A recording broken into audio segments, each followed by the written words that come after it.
Magandang oras po sa inyong lahat mga kaibigan at mga kapatid at magandang araw po saan man kayo po ng lugar na naroroon sa buong mundo. Ako po ay bumabati sa inyo sa pangalan ng ating Panginoong Kristo ng maligayang pasimula ng taon.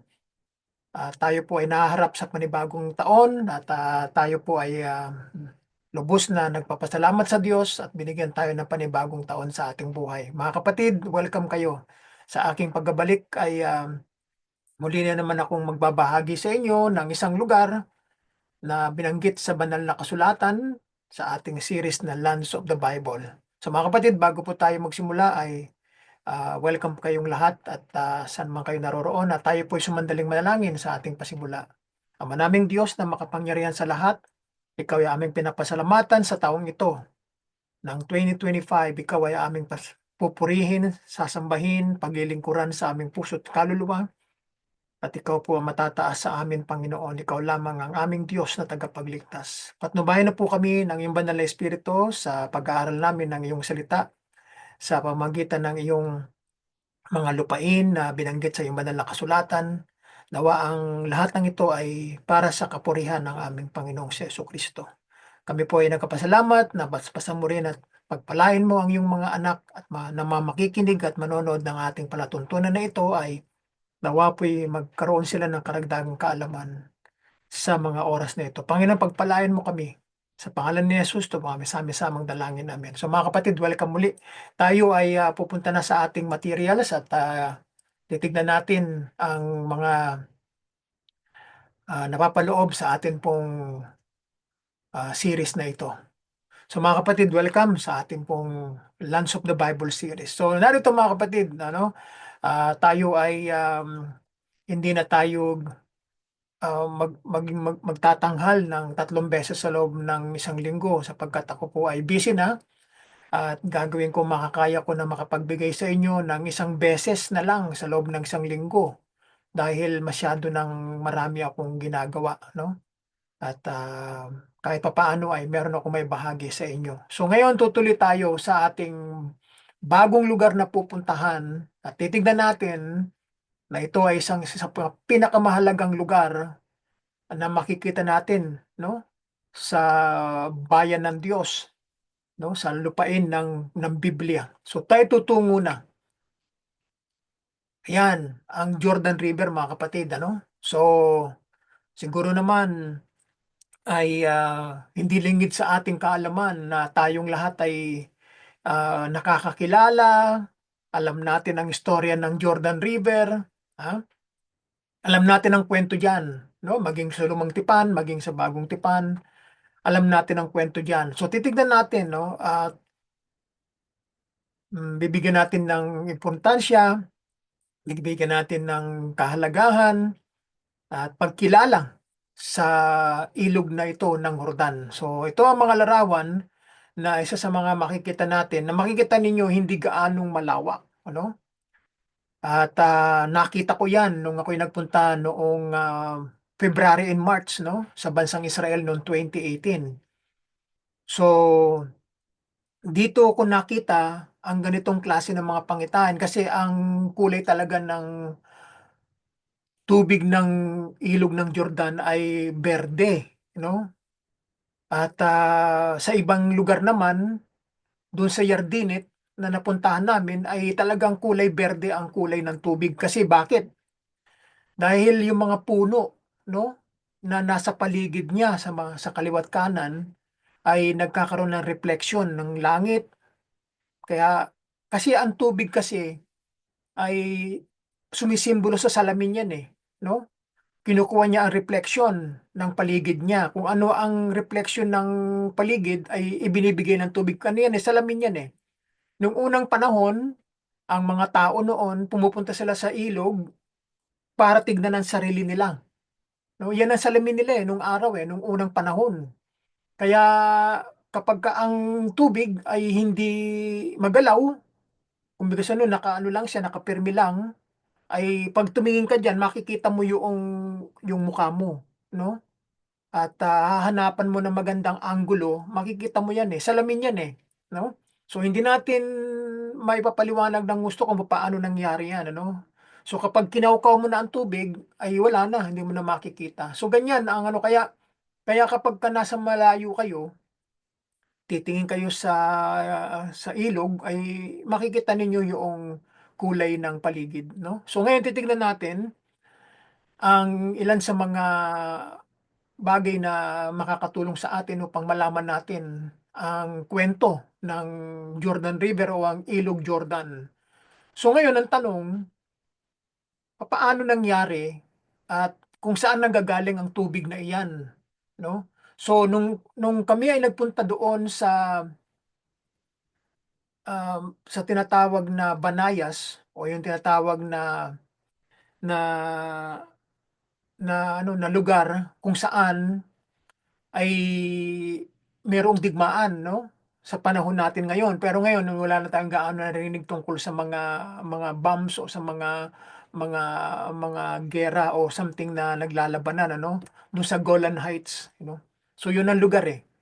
So doon sa Banayas o yung tinatawag na Caesarea Philippi o Caesarea Philippi na lugar kung saan itinatag ng Panginoong Jesucristo ang kanyang banal na iglesia, 'no? Nagpunta sila dun, eh, naglakad sila, eh. So, yung malaking bundok na bato, 'no? So, malapit diyan ang tinatawag na Mount Hermon, 'no? So, pumunta kami doon sa may Banayas, sa wikang Arabic, pero yun ay Caesarea Philippi nung panahon ng ating Panginoong Jesucristo, Caesarea Philippi. Then pagkatapos na magpunta doon, ay meron dong ilog, eh, 'no, na nanggagaling sa unahan pa, sa norte pa, hindi pa doon, eh, 'no?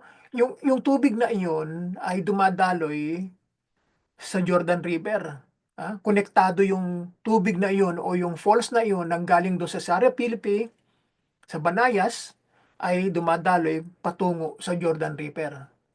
So kaya kami nagpunta doon sa ano, sa Golan Heights at doon namin nakita yung Mount Hermon, ang pinakamataas na bundok sa Israel. Nasa pagitan niya ng Lebanon at saka ng Syria. So ayon sa kwento, sa kasaysayan, na ang tubig na nagmumula na dumadaloy sa ilog ng Hordan ay nanggaling sa Mount Hermon, 'no? Doon nanggagaling ang tubig, 'no? Kasi dapat may panggagalingan talaga 'yan. Kaya ayon sa kasaysayan, maging ang mga Hudyong mga matatalinong Hudyo na nag-aaral ng kanilang kasaysayan, kwento, ay diyan sa Mount Hermon nanggagaling ang tubig, 'no? Sa merong falls diyan, eh. So 'yan, dumadalo 'yan, 'no? Pababa, 'no? From north to south. So nakikita ninyo itong larawan sa bandang kaliwa, nakita niyo yung kulay blue. Diyan nanggagaling ang tubig ng ilog ng Hordan. Ito ang tinatawag na Mount Hermon, yang lugar na iyan. Nasa pagitan niyan ng Lebanon sa kaliwa at Syria naman sa bandang kanan at Israel naman ang nasa gitna. So nung kami nagpunta diyan ay nakita ko ang boundary, ang ano, minsan nakakapagtaka, eh, dahil kayang pasukin, eh, 'no, ng magkabilang panig, eh, kasi walang matataas na pader ang pagitan nila. Alam niyo kung ano ang pagitan nila? Parang barbed wire lang nung makita ko 'yan. Parang yoong nilagay na barbed wire doon sa mga baka, sa mga kabayo. So, parang hinarangan lang ng barbed wire lang, eh.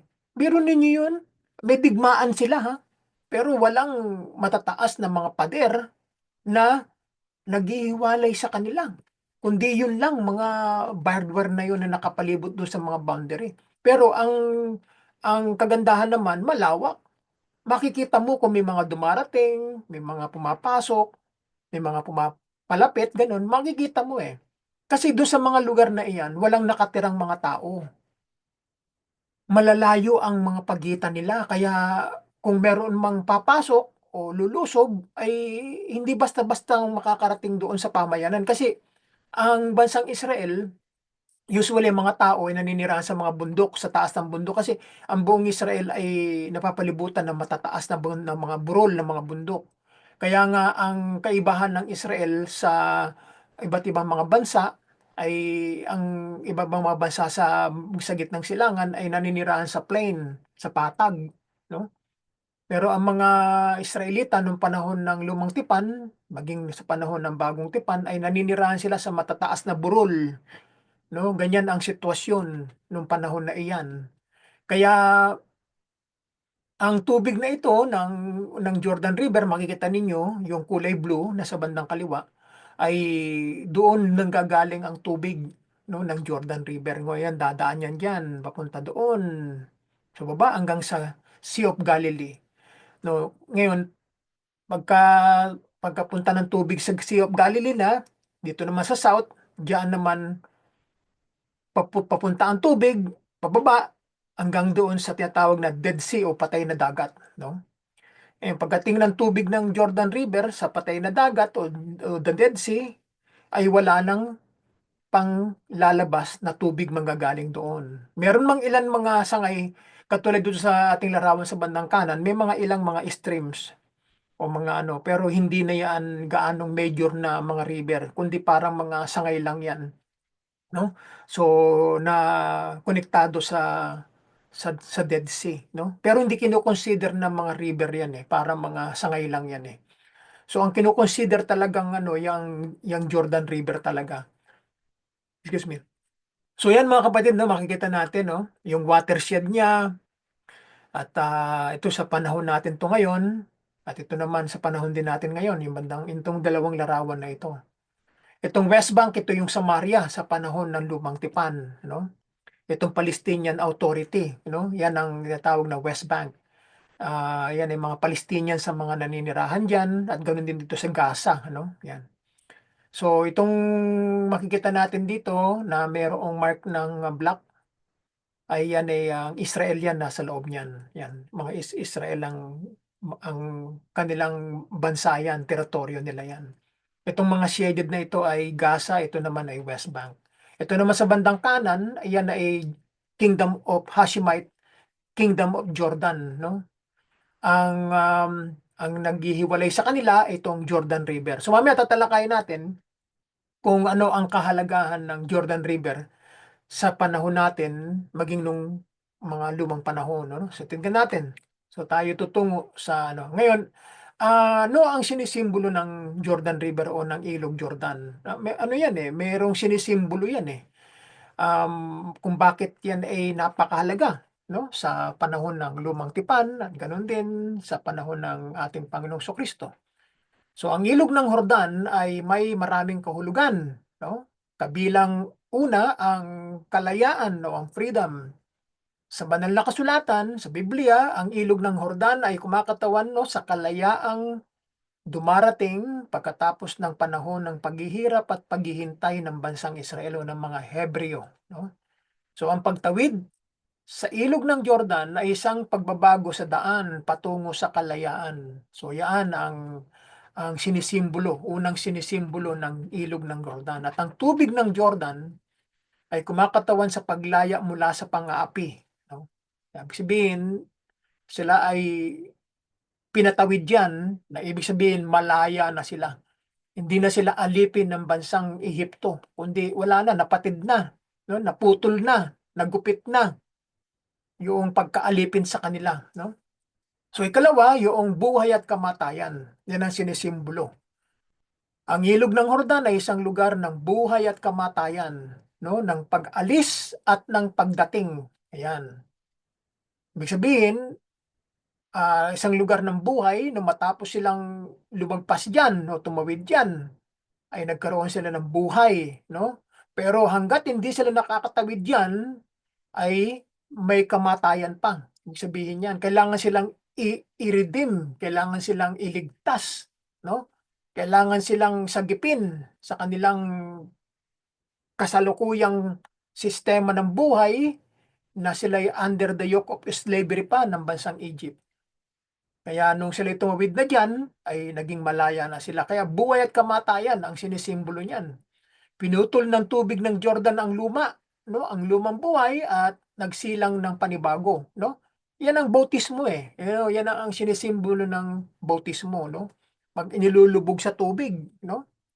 Pag ahon yan ay isa ka ng bagong nilalang, no? Hindi naman yan naliligo ka para maglinis ng katawan eh. Symbolism yan eh, no? Hindi yan, hindi tubig ang nagliligtas, eh, hindi. Kundi yung pagsunod doon sa sinisimbolo niyan, 'no? Diyan tayo nililigtas sa sinisimbolo ng tubig, hindi mismong tubig, eh, 'no? So ngayon, sa ikatlo, dahil ang ilog ng Jordan ay pinangyarihan ng maraming mga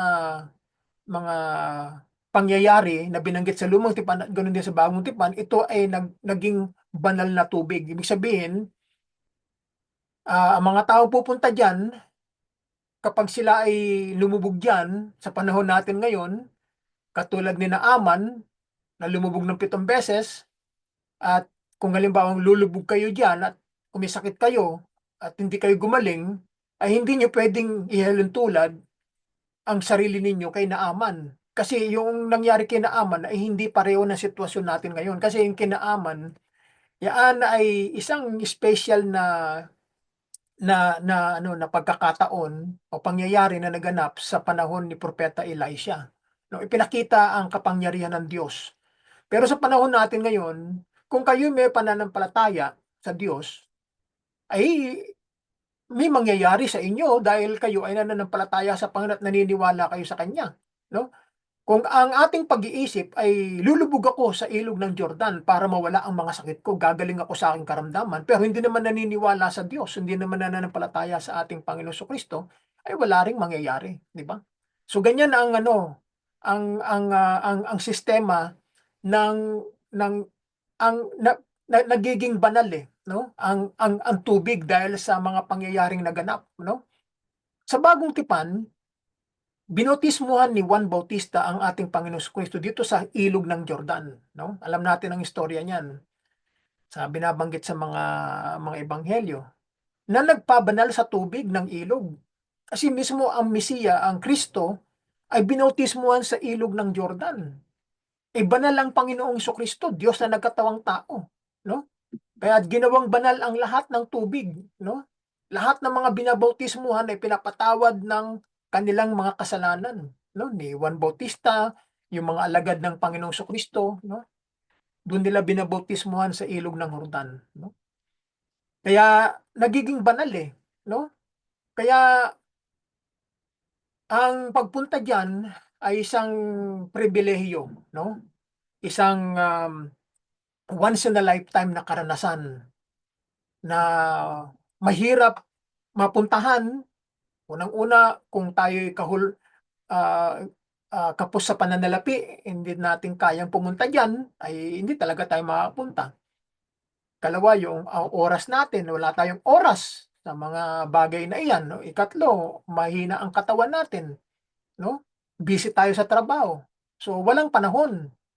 Pero kung kayo makakapunta diyan, ay para sa akin na nakarating diyan at nakita ko't naranasan ko, ay may kakaibang pakiramdam sa puso, 'no, may kaligayahan, merong contentment, merong fulfillment ng buhay na narating sa buhay na ito, 'no? Sapagkat hindi lamang nababasa sa banal na kasulatan kung hindi napuntahan pa, 'no? So 'yan mga kapatid, ano, ikaapat, ang Jordan River ay kumakatawan sa kamatayan, ano, sinisimbolo niya yung death, 'no, na madalas na nakikita bilang pagkapalaya mula sa malupit na katotohanan ng pang-aalipin. Ang pagtawid sa Jordan o ang crossing Jordan ay isang tema ng pag-uwi upang ibalik ang isang komunidad na nawala sa pang-aapi at pang-aalipin. So yan, tumakas, eh, 'no?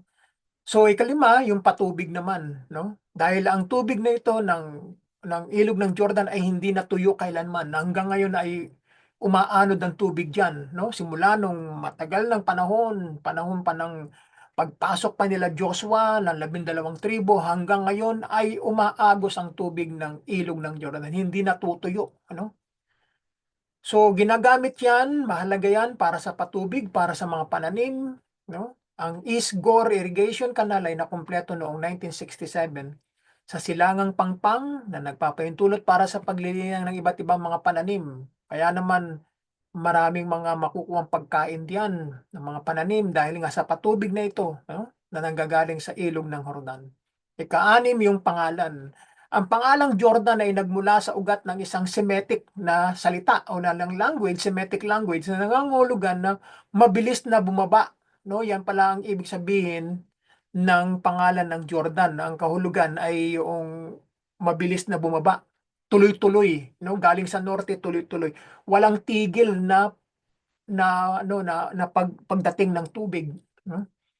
Yan ay kinuha sa salitang pangalang Hebreo na Yarden, no?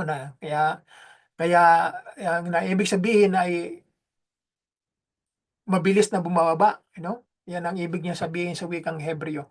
Na tumpak na naglalarawan sa daloy ng tubig na tuloy-tuloy na umaagos, lalo na sa itaas ng rehiyon na ito, yung region na iyan, no? So ang Jordan River ay isang lugar na isang ilog sa hilagang Israel, o north ng Israel na dumadaloy sa papunta sa timog, no, sa south. Sa magitan ng dagat ng Galilea hanggang sa patungo sa dagat na Patay, no? So yan ang isa sa anim na sinisimbolo ng ilog ng Jordan. So tutungo tayo, no, mga kapatid. Ito ang larawan na ito ay kuha ko noong March 20, no? 2018, no?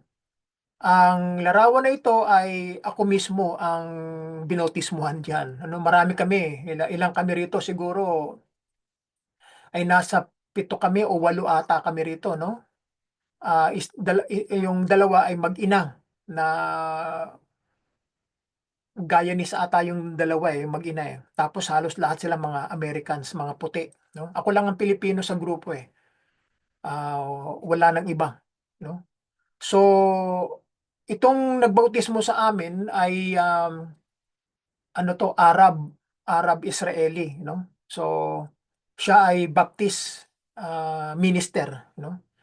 So, um, meron kasing itong kasing baptismal ceremony na ito ay hindi seryoso. Kasi malamig ang tubig nung isa-isa kaming bumaba eh. Ako ang unang palagi akong una no? Palagi akong nauuna sa kanila. Pagdating ko doon ay talagang nanginginig na ako kasi Marso yan March 20 yan, winter yan nung mga panahon na nandiyan kami.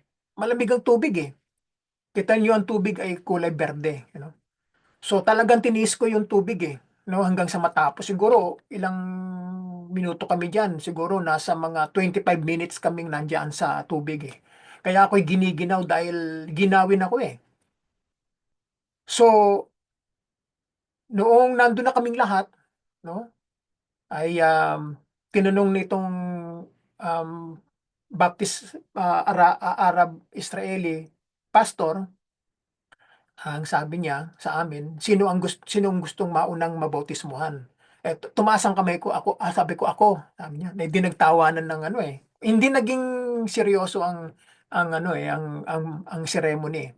Sabi noong Baptist preacher, bakit mo gustong mauna? Kasi gusto kong maunang pumasok sa langit. Lalo nagtawanan, Pero sabi ko sa kanya, ako ay nag-decide na na magpabautismo uli. Pero ako'y nabautismuhan na, sabi ko, noong 1984, sabi ko, bago ako pumasok sa seminaryo para maging preacher, sabi ko ganoon.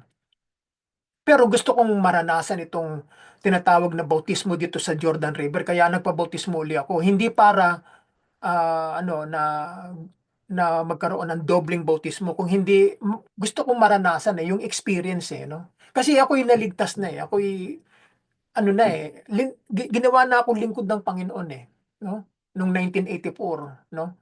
So gusto ko lamang maranasan yung experience lang. Kaya kaya napasama ako sa kanila no. So nung ako'y binautismuhan, talagang kakaiba ang aking pakiramdam kasi iba talaga dahil nandito sa aktual na lugar, dito sa lugar na binabanggit sa Biblia na ikaw ay inulubog, So, ito ako mismo itong itong nilubog na ito Pag-ahon ko ito na Kasi yung American preacher ay sabi niya, ako ang kukuha sa inyong lahat, sabi niya. Bigay mo sa akin yung cellphone mo at yung camera mo, ako ang kukuha lahat. Kaya wala akong imi-miss sa inyo. Kaya ako'y nagpapasalamat doon sa preacher na nag-volunteer para kunan kami ng larawan, Kaya ito ang isang alaala ko na kahit pagtanda ko na, ay maaalala ko yung nangyaring yan, Isang kakaibang karanasan na kailanman ay hindi ko malilimutan, 'no? Hangga't ako'y nabubuhay ay aalalahanin ko itong karanasan na ito, 'no, sa ilog ng Jordan. Kung ang Panginoong Jesucristo ay inilubog diyan ni Juan Bautista, ay, narinig ng mga tao sa paligid yung boses ng Ama na nagsalita na, "Ito ang aking anak na lubos kong kinalulugdan, pakinggan niyo siya." 'No? At merong kalapating puti na pumunta sa kanyang balikat, 'no? At nagpapakita na nandun ang Ama at ang Anak at ang Espiritu Santo sa magitan ng kalapati, 'no? So, ano ang biblikal na kahulugan ng ilog na ito ng Jordan?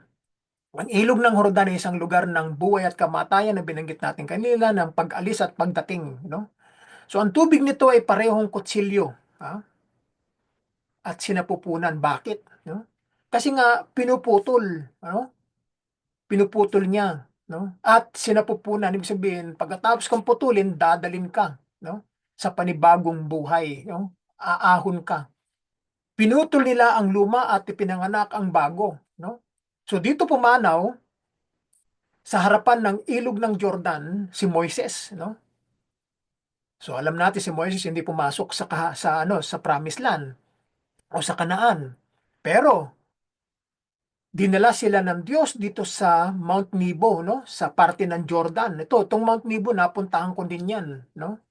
Ito nung nakaraang 2023, 'no?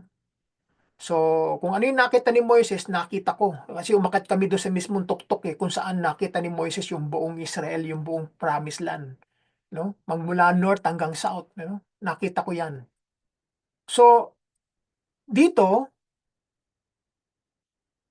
hindi tumawid si ano, si Moises sa Jordan River, Ang tumawid diyan si Joshua at saka yung 12 tribo at yung mga saserdote na dala-dala yung Ark of the Covenant, 'no? Nauna sila, kasi, dito sa Joshua chapter 1 hanggang chapter 5 ay binigyan sila ng instruction ng Panginoong Diyos kung anong gagawin nila. Mauuna ang mga saserdoteng na mayroong buwat-buwat ng Ark of the Covenant, yun yung kabanantipan, 'no? So pagka nung sila'y tumapak na sa tubig ng Jordan River ay nangyari yung nangyari doon sa Dagat na Pula o yung Red Sea kung tawagin, ano, yung pagtawid ng mga Israelita o ng mga Hebrews galing ng Egypt, no? Nahati sa magkabilang panig. So ganun din ang nangyari dito sa Jordan River nung tumawid yung mga saserdote, no? Para bigyan sila ng pagkakataon na tumawid, ano? Yan.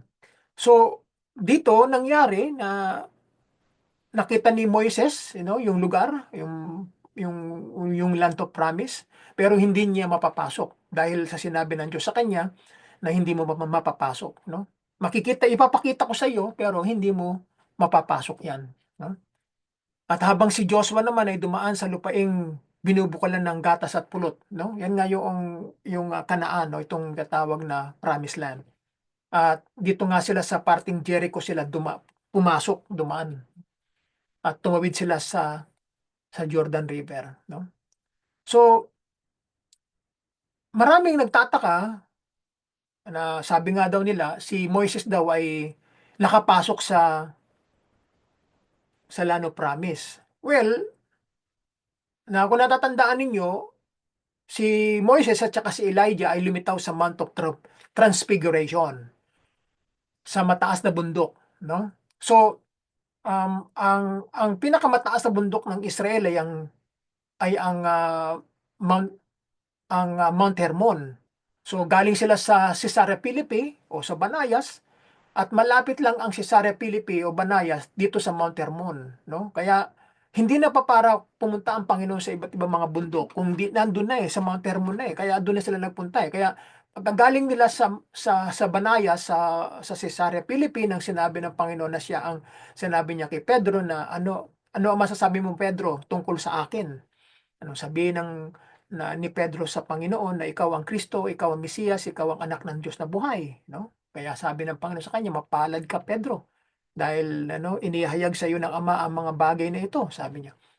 Kaya pagkatapos nun, sila ay nagpunta na sa Mount Hermon, sa pinakamataas na bundok ng Israel. At doon nga ay lumitaw itong si Moises at saka si Elijah. So ang sabi nila ay nakarating nga si Moises sa loob ng lupang pangako, pero hindi ng buhay, 'no, kung hindi nasa espiritu na, 'no? hindi na yung nasa laman, no? Lumitaw eh, no? At nakilala nila Pedro, nila Santiago, ni Juan, no? Sabi nga ni Pedro eh, igagawa niya ng tatlong tolda eh, isa kay Moises, eh, isa kay Elijah, isa sa ating Panginoong Kristo. Ang tanong, papaano nakilala ni Pedro si Moises at saka si Elijah eh nasa panahon pa ng lumang tipan, no? Paano niya nakilala? Alam ninyo, kung halimbawa isa sa mga ano yan, sa mga paliwanag yan ay yung maaaring naririnig nila Pedro, Juan at saka ni Santiago ang pag-uusap nilang tatlo. Eh, maaring narinig ni Pedro na sinabi ng Panginoon kay Moises sa pangalan at saka kay Elijah kaya nakilala, maaari, no? Dahil hindi naman nakita ni Moises si Elijah at saka si Moises nung panahon na iyon. Hindi niya nakikita sa mukha dahil panahon pa ng lumang tipan eh. No? Pero bakit sinabi ni Pedro na ipaggagawa niya ng tatlong tolda si Moises, si Elijah at saka ang Panginoong Kristo? So hindi natin alam eh. Kaya yun ang isa sa mga aking ano na idea na kung paano nalaman ni Pedro na si Moises at saka si Elijah ang kausap ng Panginoong Kristo. Maaaring ipinarinig ng Panginoon ang kanilang pag-uusap, no? Kaya naman nalaman ni Pedro na yun nga si Moises at saka si Elijah. So yan mga kapatid, no, yan ang biblical na kahulugan ng ilog ng Jordan, ano?